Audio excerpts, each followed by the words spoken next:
Hello, friends, and welcome to this installment of God Talks with Reverend Goodwin. I have the privilege and honor of being with our digital minister, Eric. And so I'm going to let him fully introduce himself as we're talking today and sharing something about him, his path, his spirituality, but then also a way for you to be able to connect with him. And so Eric's contact information and everything will also be, if you look a little bit ahead of the video, you'll be able to see all of that information as well. So hello, Eric.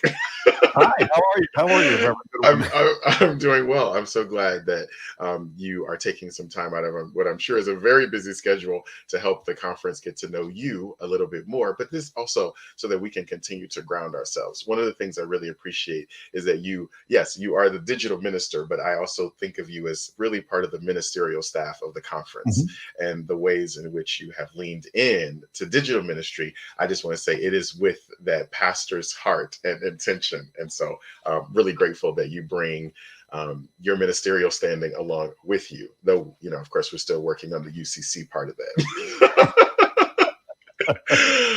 So I'm going to jump right in with my initial question, which is,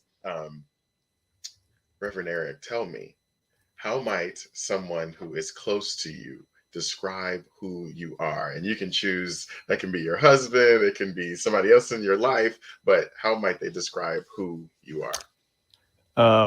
Well, it could be a whole lot of people, and a whole lot of Right. people who know me personally will tell you that as far as pastor is concerned, I am not a traditional pastor.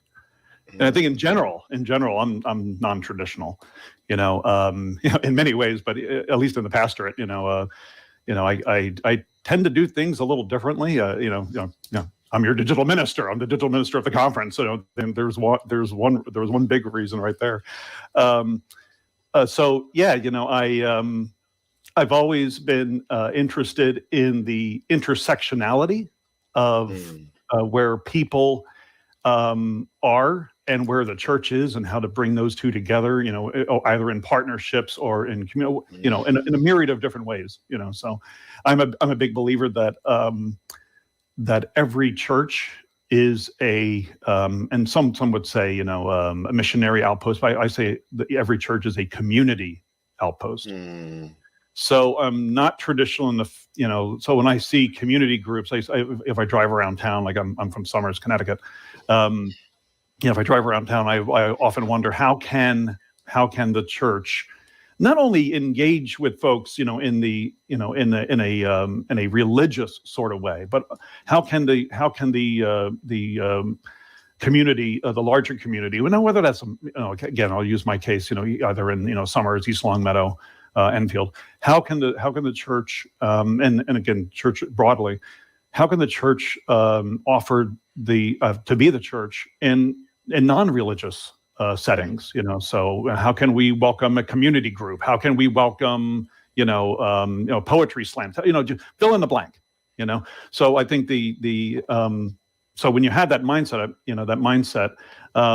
that mindset, I think for me comes out of being a vocational deacon for 20 plus years. But I think I think if you ask somebody, 20 years ago, and you ask who know me 20 years ago, and somebody now, I think they would tell you I'm very much non-traditional in that regard, where I'm always trying to meet people where they are. So I'm going to lean in because we know that you're Episcopalian. So you come to the conference fully from the Episcopalian tradition, which some could say is traditional. And so then you have this so talk about this blending between being a part of a pretty liturgical church that's high church in some ways, but doing digital ministry and kind of pushing the edges. How do you find yourself in between those two? Well, for me, if we lean in, and if we lean into my relationships, I got to lean in and include my husband in this. So I am married to a pastor, who serves in our conference in the United Church of Christ, Southern New England, in Somers. We have been married for 20 years, and there has always been we have respected each other's. And have leaned into each other's callings, and so we we've done that, that I would say that dance, effortlessly, and Graham's a huge, responsible, a big responsible for that, and I'm responsible, on the other side of that too. So for me, I mean, the joke is, here I am, serving as your digital minister, a graduate of Andover Newton Theological School, who lives in a parsonage, in Somers, Connecticut, who is married to a UCC, pastor, so I'm grounded automatically into both worlds, so, so yeah, it would be that, I would be, it would be unfair if I didn't bring Graham into that. Well, thank you for that, which is why, and I don't want to get in trouble with the bishop, which is why I keep on going, okay, Eric, but we can share you. And I'm grateful to be sharing you. So I want to and at the same time, on Sunday I go, I go and I serve, at St. Mark's in East Longmeadow. I serve at Church Without Walls. I'm one of the primary leaders for Church Without Walls, a ministry to the homeless and disenfranchised in the downtown Springfield area. In fact, if you attended Tri-Conference, I think that Tri-Conference was about 4 years ago, I think. That was held at the Mass Mutual Center. If you were, had any opportunity to look out the window, of the lobby and look down into the park, what you're looking at is the church on Sunday.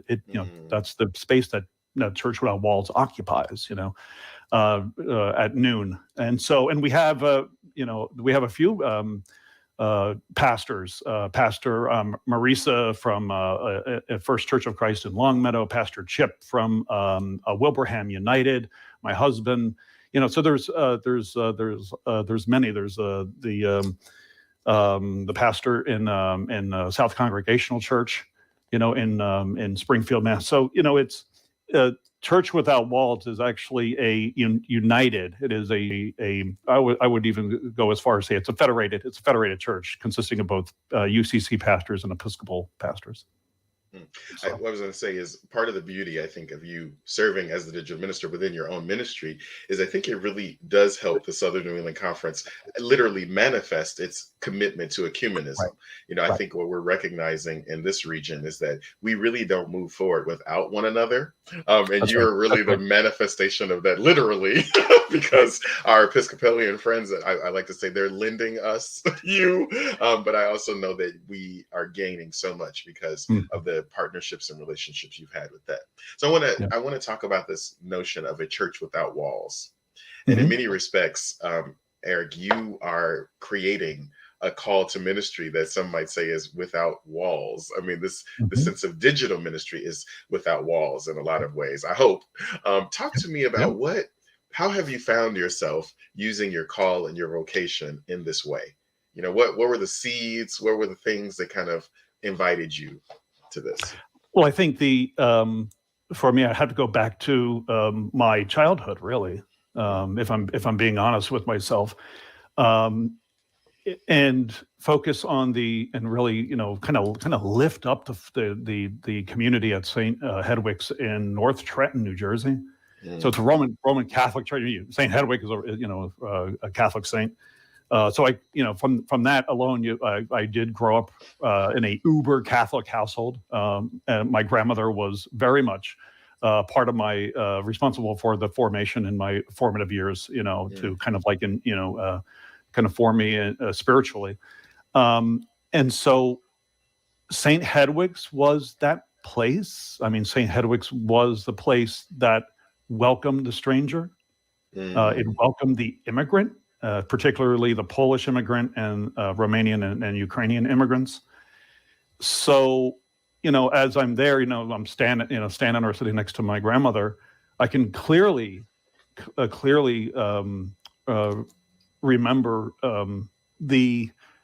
what people look like. The type of clothes they wore were very different from what most Americans would wear. And the fragrances they wore, the cologne or their perfume was something that, was different,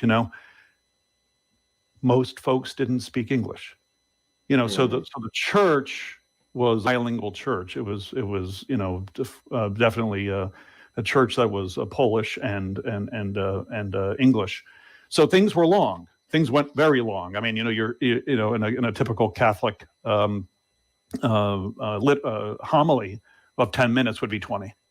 And then you would toss in Father Felix's, kind of like gritty ground, social justice, into that.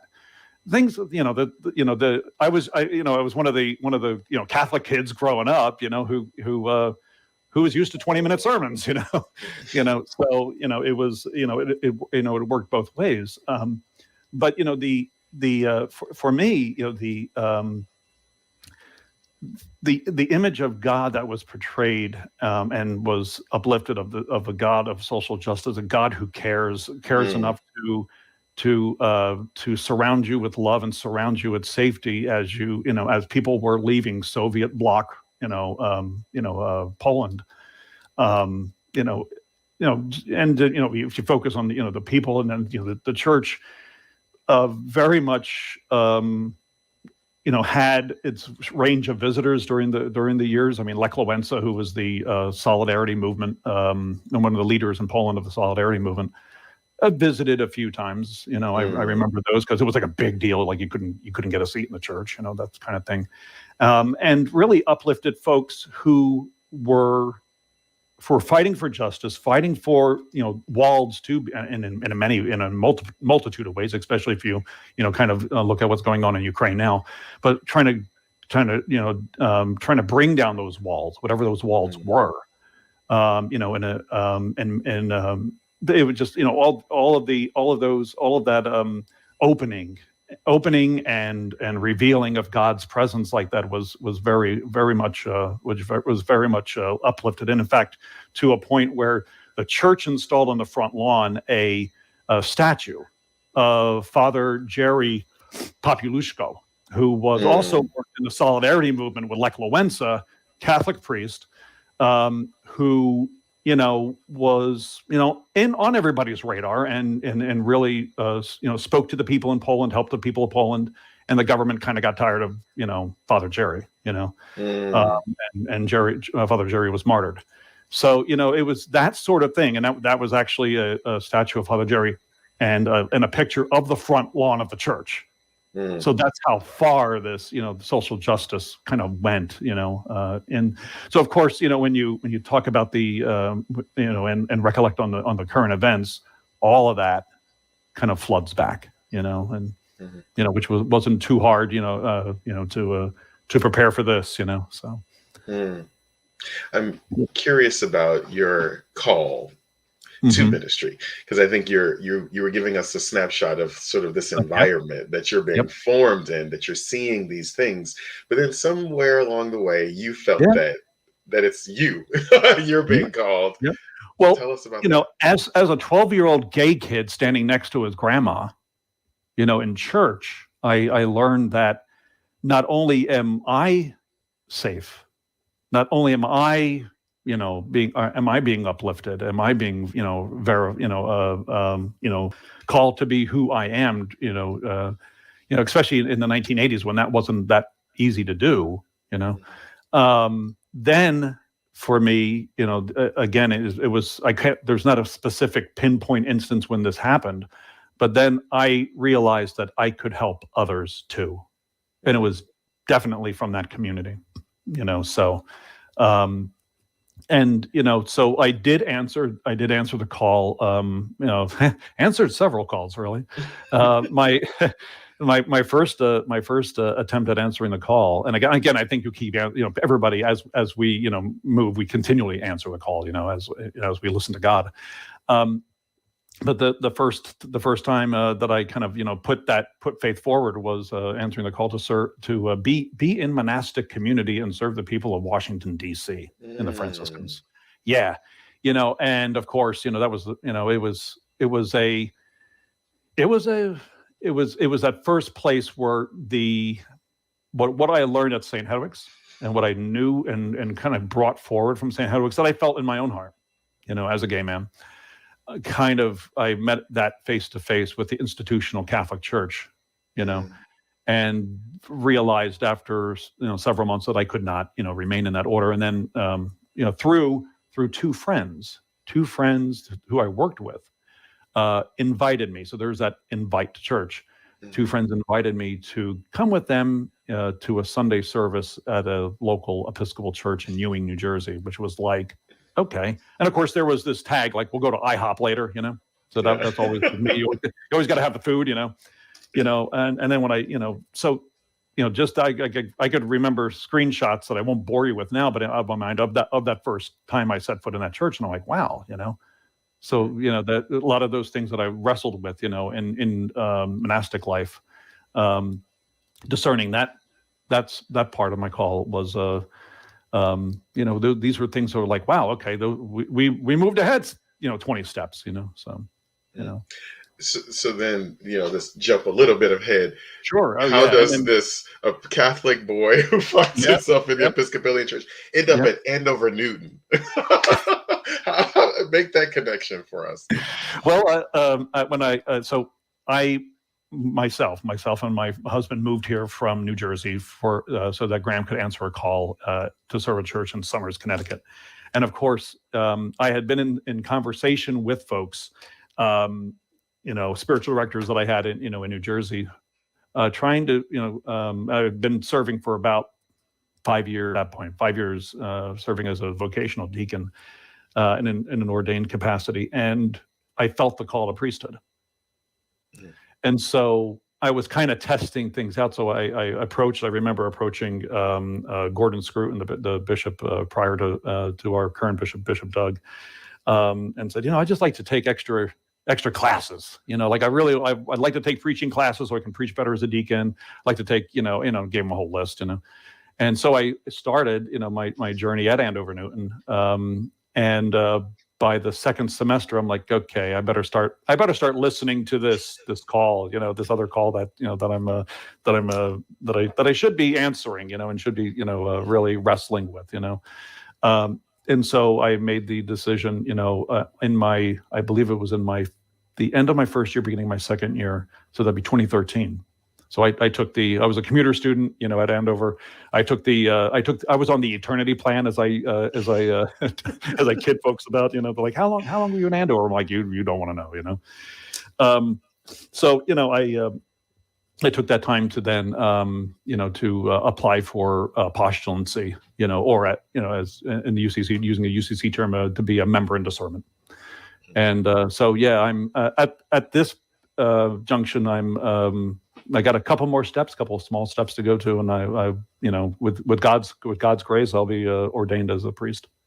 So, wow. But yeah, it was Andover Newton that and the students, the theology, everything that comes with going to a theological school that kind of makes you kind of like okay, up until that time you're like, okay, I can take this and put this here. When you're in class, you can't, and you're writing papers, you can't put it here. It's right in front of you, So, and what I was hearing from what I was hearing God telling me through my friends is that yes, yes, you need to really pay attention to that call, and that the friend that I credit the most for that would be Kat Munns, who was the former rector of St. John's in Northampton. So. I'm going to take a moment of privilege to ask you. So, Eric, somebody's watching this and they are feeling that call, but when they think of the timeline and how long and seminary and all that, it feels like, don't do it. You don't. But then you were just naming that it took time and it was, it was maybe longer in the eternity plan. If you could offer a word of encouragement to somebody who might be wrestling with that, what would you say? What would you offer? I would say that the story that I shared is my story. And that we all have our own journeys, and the formation processes, as I understand them, both in the United Church of Christ and in the Episcopal churches, are changing. They are, as the church moves forward and kind of like reevaluates and reforms the church. The church reforms itself as it's walking. Those steps I think are changing, and I would assume, if I have to take a look back at the things that I did as a deacon candidate Mm, versus a priesthood candidate, it's gotten easier. It's mm, gotten easier, and it's not to say that Brinker Call is not going to be challenging, okay, but there are a lot of really great people along the way that you'll meet. Both, I'll speak for myself in the Diocese of Western Mass, people on the committee of ministry, and friends that surround you that will be there for you. mm, mm. Yes. I really appreciate that you keep drawing us back to the impact of community. And I Mm-hmm. think that whether it's the ecumenism, which is how we share you, but it's also this sense of inviting people and the invitation that they've extended towards us. So I just want to first of all appreciate you naming that.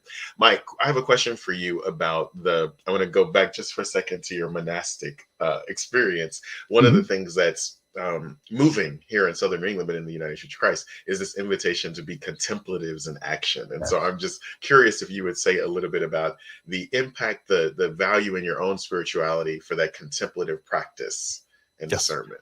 Yes. So the having time and claiming time, in contemplative practice, has anchored me. But not just not just in answering the call, but actually in serving as well. So with the with the rise of and I'll backtrack a bit here.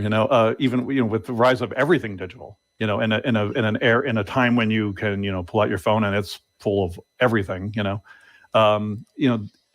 It can be a time where where society is, where society will bring us to a point where we're always being asked to do something or being interceded by our devices and things, and it's having that, and I think if I'm answering targeting the question, answering the question correctly, having that contemplative spirit as you serve others, is I think for me been key. Because for me, if you say like where do you see God?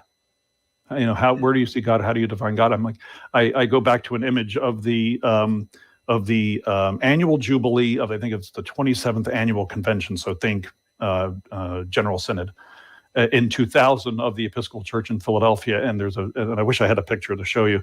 It hangs on my wall in my office in the parsonage. It's this mosaic of about 2,000 thumbnails that form the image of Jesus, and below it is "Behold the face of God."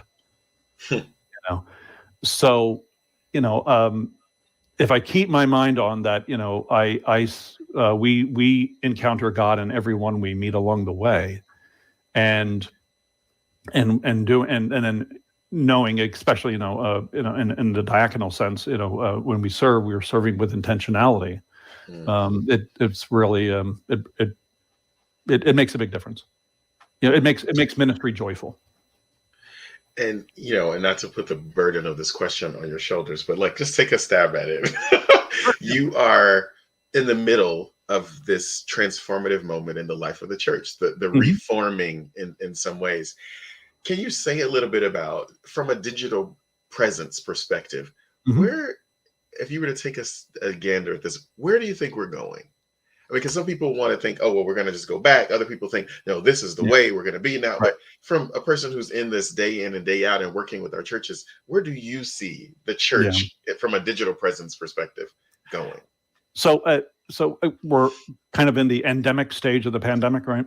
Or a lot of our churches are going back into worship in person if they're not already. And so two things are happening. One, we can put everything away. We don't need to do that. That would not be my recommendation.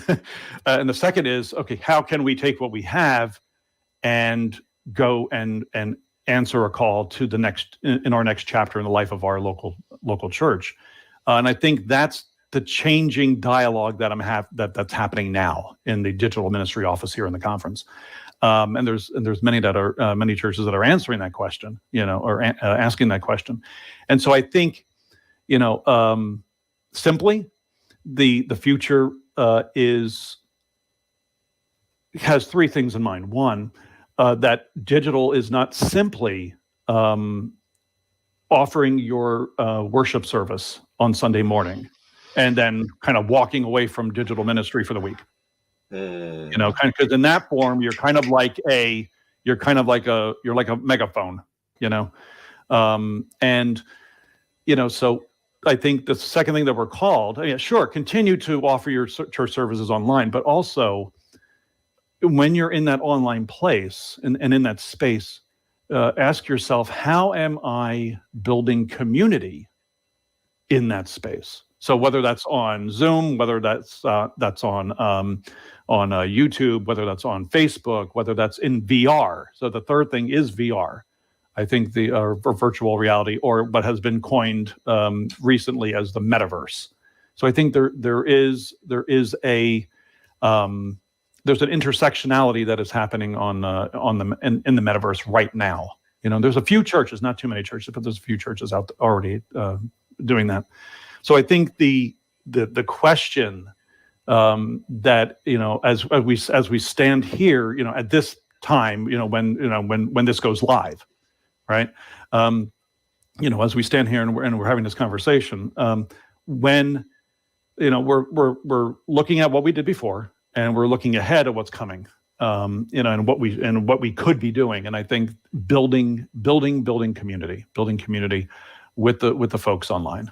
And again, it's offering your church services, having the camera in the back of the church, and offering your church services on Sunday online is in some ways it's easier than staying in relationship with those folks who have indicated during the church service, like they've responded in some way, right? They either offered a prayer concern, or they offered a response to the call to worship, or any sort of or a response within the the prayers of the people, the joys and concerns. Follow up with that person. Find out who that person is, because many of our churches have folks who are participating, digitally, and they're not in their own. They're not in the same town, let alone the same state. Right. There's one church in Martha's Vineyard in our conference who, has a member who lives in Chicago, who is on the council, who has never stepped foot in the church. So, wow, that's okay. That's pushing the edges in many ways. So I want to thank you so much, Eric, for again taking this time to be with us. I hope people watching this are getting a sense of the giftedness we have on staff in the conference. I do have one sort of closing question for you. Sure. Many people are going to see, as I said, it'll be in the comments, how to get in touch with you and how to reach out. But and then again, not to put the weight on this on you, but if you were to say kind of the number one thing that our churches have been reaching out to you in relationship to, what would you say if you were to kind of do an aggregate of the reach outs? Aggregate would be how to integrate technology within the worship space of the church.